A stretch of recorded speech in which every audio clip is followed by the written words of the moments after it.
Hello dear friends, मैं doctor कांचन दुरुक्कर। मैं स्त्री रोग तज्ञ और टेस्ट ट्यूब बेबी कंसल्टेंट हूँ और पिछले 10 वर्ष से पुणे में कार्यरत हूँ। आज हमारे साथ डॉक्टर किशोरी माने हैं, जो कि जाने माने योग बर्थ एजुकेटर है और उसके अलावा योगा थेरेपिस्ट है।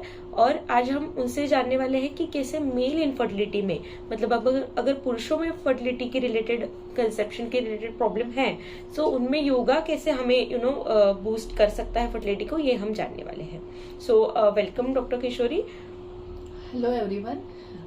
आज का जो टॉपिक है बहुत सेंसिटिव टॉपिक है, बिकॉज मेल फर्टिलिटी के बारे में ज़्यादा लोग डिस्कस नहीं करते हैं, लेकिन डिस्कशन करना हमें ज़रूरी है। आज का जो लाइफस्टाइल है, सीडेंटरी लाइफस्टाइल है, उसकी वजह से स्ट्रेस बढ़ चुका है और उसका डायरेक्टली इफेक्ट जो होता है मेल फर्टिलिटी के ऊपर होता है, स्पर्म काउंट के ऊपर होता है एंड स्पर्म मोटिलिटी के ऊपर होता है। सो इसीलिए इनफर्टिलिटी जो है वो बढ़ती जा रही है। सो फर्टिलिटी को बूस्ट करने के लिए हम योगा जो है पोस्चर डेफिनेटली हेल्प करते हैं। ओके, सो क्या क्या ऐसे स्पेसिफिक कुछ योगा पोस्चर है डॉक्टर, जो कि हम लोग पेशेंट को एडवाइस कर सकते हैं या फिर पेशेंट्स वो फॉलो कर सकते हैं? ऐसे कुछ specific yoga posture male partners के लिए होते हैं? यस, मेल पार्टनर के लिए हम जो स्टार्ट कर सकते हैं, सिंपल जो सूर्य नमस्कार जो है, सन सैल्यूटेशन हम जिसे कहते हैं, we can start with the sun salutation. At least 12 to 14 सूर्य नमस्कार से हमें हमारा जो योगा का जर्नी है वो स्टार्ट करना है। देन बहुत सारे आसनास होते हैं, लाइक नौकासन होता है जिसे हम बोट पोज कहते हैं। वो जो आसन होता है वो हमारे ओलिगोस्पर्मिया के जो पेशेंट है उनके लिए बहुत ही बेनिफिशियल है। ग्राइंडिंग पोज है, बटरफ्लाई पोज है, ये भी बहुत इंपॉर्टेंट आसनास होते हैं कि जो रिप्रोडक्टिव सिस्टम को ब्लड फ्लो इंक्रीज करते हैं और मेल का जो फर्टिलिटी जो है वो एनहांस करते हैं। अगेन वज्रासन एक आसन है, वो भी बहुत इंपॉर्टेंट आसन है जिसके वजह से ब्लड सर्कुलेशन बढ़ता है रिप्रोडक्टिव सिस्टम को, और इरेक्टाइल डिस्फंक्शन है तो उसमें भी वो बहुत ज्यादा बेनिफिशियल होता है। ओके, सो हमने देखा है डॉक्टर कि जो जब भी मेल इनफर्टिलिटी रहती है उनको बताया जाता है कि ऐसा आपके रिलेटेड प्रॉब्लम, तो वो स्ट्रेस में ज्यादा आ जाते हैं। तो क्या स्ट्रेस रिलीफ करने में भी योगा मदद करता है? यस, स्ट्रेस रिलीज करने के लिए हम जो है ब्रीदिंग एक्सरसाइज कर सकते हैं और मेडिटेशन भी कर सकते हैं। तो ब्रीदिंग एक्सरसाइज के वजह से क्या होता है, हमारा ओवरऑल ब्लड सर्कुलेशन बढ़ता है और हार्मोनल रेगुलेशन प्रॉपर होता है। ठीक है, उसमें भी मेनली अनुलोम विलोम है, कपालभाति जो है बहुत ही इंपॉर्टेंट होता है, और एक शीतली प्राणायाम है या सितकारी प्राणायाम है, वो करना इंपॉर्टेंट होता है। बिकॉज स्पर्म जो है वो कूल एनवायरनमेंट जो है वो ज्यादा प्रेफर करते हैं। ठीक है, सो शीतली प्राणायाम है या सितकारी प्राणायाम है, उसके वजह से हमारे बॉडी में कूलनेस आता है। सो ये फेवरेबल कंडीशन होती है स्पर्म जनरेशन के लिए या स्पर्म को एनहांस करने के लिए, मोटिलिटी एनहांस करने के लिए। सो ये टाइप के प्राणायाम मेल ने डेफिनेटली करना चाहिए। ओके, सो डॉक्टर कैसा, क्या इसका साइंटिफिक क्या बेसिस है कि कैसे ये जो प्राणायाम है, ये जो ब्रीदिंग एक्सरसाइजेस है, इसका साइंटिफिक रीजन क्या है? ब्लड फ्लो इंक्रीज होता है, ऑक्सीजन जो है, ऑक्सीडेटिव स्ट्रेस कम होता है, क्या इसका साइंटिफिक रीजन है जिसकी वजह से ये फर्टिलिटी बूस्ट कर सकता है?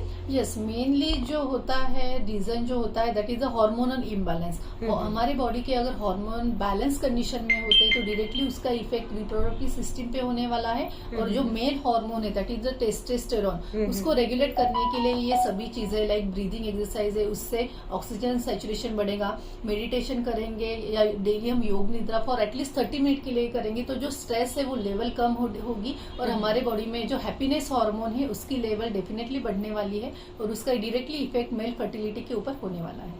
ओके, सो एंडोर्फिन्स के बारे में हमें बताया डॉक्टर ने कि एंडोर्फिन्स, इसे हम हैप्पी हार्मोन्स भी कहते हैं। सो अब जब भी योगा या फिर एक्सरसाइज ऐसे कोई भी फिजिकल एक्टिविटी में अगर हम इन्वॉल्व होते हैं तो उससे एंडोर्फिन्स जो हैप्पी हार्मोन्स रिलीज होते हैं, उससे आपका बाकी रिप्रोडक्टिव हेल्थ जो है वो प्रॉपर होने में और हार्मोनल बैलेंस जो है वो प्रॉपर होने में बहुत मदद होती है।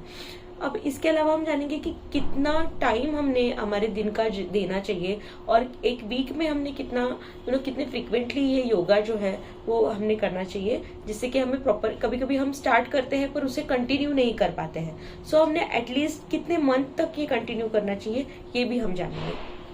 आज के जनरेशन में टाइम बहुत इम्पोर्टेंट होता है. Time is money, we all know that. So अगर आपके पास टाइम नहीं है तो at least thrice in a week yoga आपको एटलीस्ट 40 मिनट के लिए करना चाहिए, and that is for at least 3 month. क्योंकि 15 दिन या 20 दिन करके योगा का इतना इफेक्ट आपको नहीं होने वाला है. सो एटलीस्ट 3 मंथ के लिए थ्राइस इन अ वीक आप योगा कर सकते हो फॉर एटलीस्ट 40 मिनट. ओके, सो इतना एटलीस्ट आप 5 डेज इन अ वीक या फिर 3 डेज इन अ वीक जो है, जो हम जो इतना टाइम हम हमारे लिए खुद के लिए जरूर हमने निकालना चाहिए. क्योंकि ये जो है वो आपको फर्टिलिटी बूस्टअप करने में हमने देखा है कि बहुत बार अगर आपका वेट ज्यादा है, अगर आपका BMI ज्यादा है, तो BMI ज्यादा होने की वजह से भी होता है कि आपका स्पर्म काउंट, टेस्टोस्टेरोन लेवल ये कम होता है. तो आपका वेट रिडक्शन के लिए भी ये योगा जो है वो हेल्पफुल है. और ये आपका आगे जाके स्पर्म काउंट और मोटिलिटी, मॉर्फोलॉजी ये सब इम्प्रूव करने वाला है. अब ये इसके अलावा एडिक्शन जो है वो भी एक इम्पॉर्टेंट है, तो उसके बारे में आप क्या कहना चाहेंगे डॉक्टर? ये जो है स्मोकिंग है, अल्कोहल है, डायरेक्टली उसका इम्पैक्ट होता है स्पर्म के ऊपर. मोटिलिटी कम होना, स्पर्म का काउंट कम होना. ये जो लाइफस्टाइल जो है, एटलीस्ट हमें फर्टिलिटी के लिए हमारा लाइफस्टाइल मॉडिफिकेशन होना बहुत इंपॉर्टेंट होता है. और उसका जो फर्स्ट जो स्टेप है that is we can start with the yoga. हम स्मोकिंग, अल्कोहल हमको कम करते करते बंद करना बहुत इंपॉर्टेंट है फर्टिलिटी को एनहांस करने के लिए. हमारा जो डाइट है वो भी बहुत ज्यादा इम्पोर्टेंट होता है.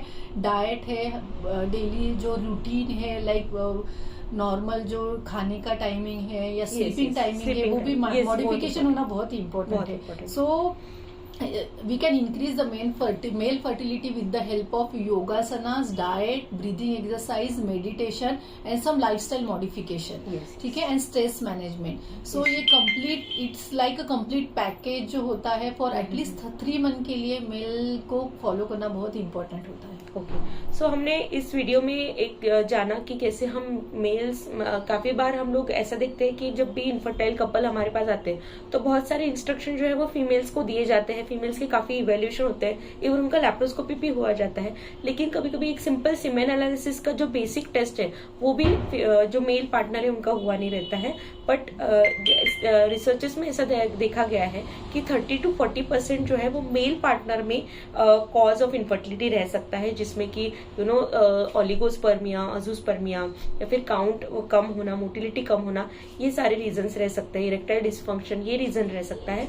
सो अगर ये रीजंस जो है वो प्रॉपरली एड्रेस होते हैं, प्रॉपरली उसका इवेल्युएशन होता है, उसके ऊपर आप प्रॉपर उसके ऊपर ओवरकम करने के लिए जो योगा और एक्सरसाइज जो आज हमने डिस्कस किए वो अगर आप प्रॉपरली करते हो, सो आप इवन आप नेचुरली कंसीव करने के लिए भी ट्राई कर सकते हो. अगर आपका ज्यादा बहुत ज्यादा आपके स्पर्म पैरामीटर डिरेंज नहीं है तो ये सारी चीजें करने से आपका जो मोटिलिटी इंप्रूव होगा, आपका जो काउंट इंप्रूव होगा, तो आप नेचुरली भी कंसीव करने के लिए इससे आपको मदद हो सकती है.